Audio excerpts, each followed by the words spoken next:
Hi, this is not super well thought out, but it just occurred to me and impressed upon me about raising children. And I remember one piece of advice that a mom gave to Brandia, and that Brandia always remembered, was this mom who had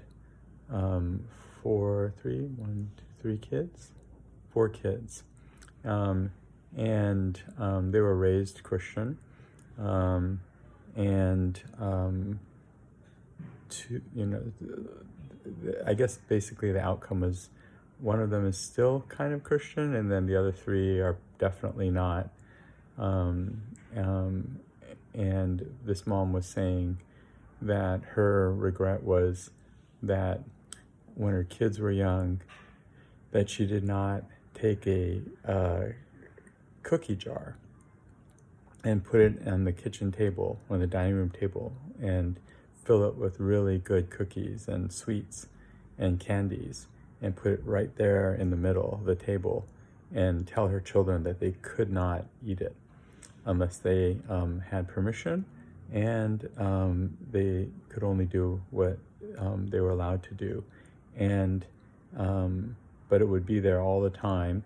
And I think the point of that was to teach her children to overcome temptation and to have something that's there, but to not take it. And that was true when she said this, probably 20 years ago. But it seems even more true now with all the temptation of media and other things, technology, and just the general you know display of greater amounts of fleshly things.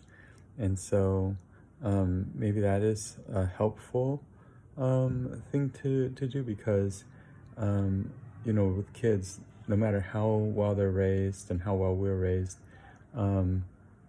we or they can succumb to temptation if they're not protected or trained to resist it.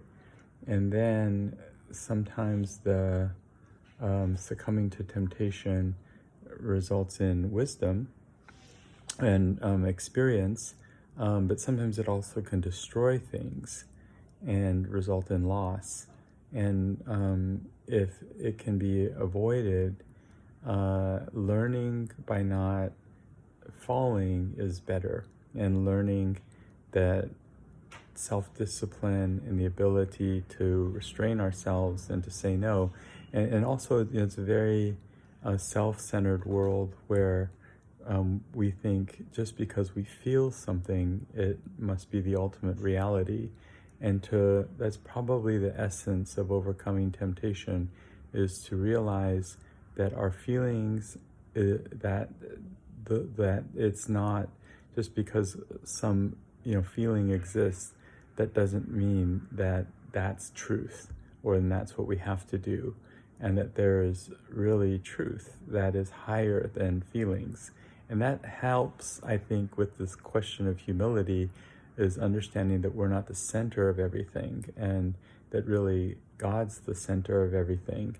And so we may feel this or we may feel that, and that's not what's as important as what is true. And God is true.